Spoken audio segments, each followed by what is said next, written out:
Today, let's study and review PNF patterns D1 versus D2 for the upper extremity. PNF stands for proprioceptive neuromuscular facilitation, and these D1 and D2 patterns for the upper extremity are foundational for using this approach with clients and patients. Now, these movements are going to be in diagonal planes, so keep that in mind. Again, that's foundational to PNF, and you'll see kind of why that is, because these diagonal patterns are using a lot of movement from every joint in the upper extremity, so you can get a lot done in a little bit of time by using these patterns, whether that's neuromuscular re-education or just even exercise for the upper extremity. Let's start by talking D1 versus D2 flexion patterns. So the way I remember D1 versus D2 is, for D1, I take my arm and I point to the opposite ear. This is essentially your D1 flexion position for the right upper extremity. Left upper extremity is just going to be the opposite, so easy to memorize. The only difference is you got to close your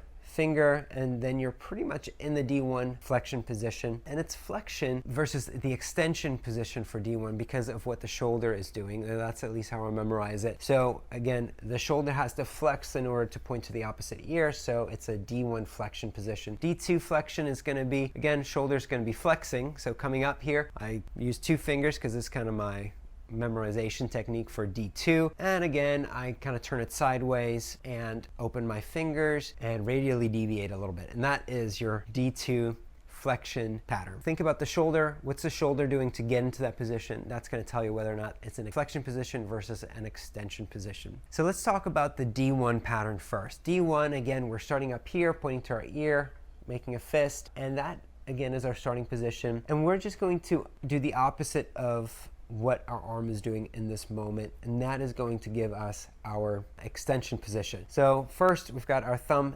adducted, so we have to abduct it. We have our fingers are flexed, so we're going to extend. We are going to, instead of having a flexed wrist, we're going to extend our wrist. Instead of being radially deviated, we're going to ulnarly deviate. For our forearm, we are supinated right now, so we're going to pronate. For our humerus, when we're up here, we're actually externally rotating, so we're going to internally rotate. And then we are adducted and flexed at the shoulder, so we want to abduct and extend. Oh, and I didn't talk about the elbow. We're extending the elbow, so we end up here kind of in this position. It's also important to note that the scapula is doing a lot of movement during this. When we're up here, it's elevated, it's upwardly rotated, and it's protracted. Here, it's doing the opposite. It's depressed, it's retracted, and it's downwardly rotated. So that is our D1 flexion to extension position here. Okay. So do that a couple times and kind of get it into the muscle memory, and that'll make it a lot easier to explain to others or just to remember if you want to use it for yourself. So let's talk about D2 real quick. Again, we've got our starting position here, two fingers, or D2 flexion because our shoulder's flexed, and then we are a little radially deviated. We're doing the opposite here, so we're D2 flexion going to our D2 extension. Our thumb is abducted, abducted, so we adducted. Our fingers are extended, so we flex them. Our wrist is radially deviated, so we ulnarly deviate. Our wrist is also extended, so we're going to flex it. Our forearm is supinated, so we're going to pronate it.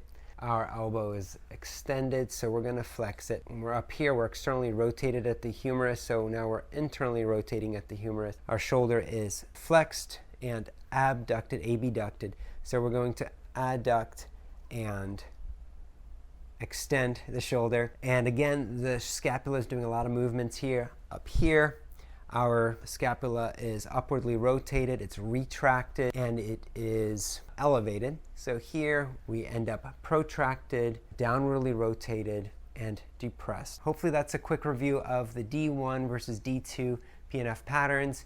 So if you do those a couple of times, it's going to become second nature for you, and hopefully you'll be able to remember it for the long haul with some of the tips that we talked about today. Thanks for watching this video. If you want more OT related content like this, don't forget to subscribe or click the like button, and I hope to see you in the next video. Have a great day.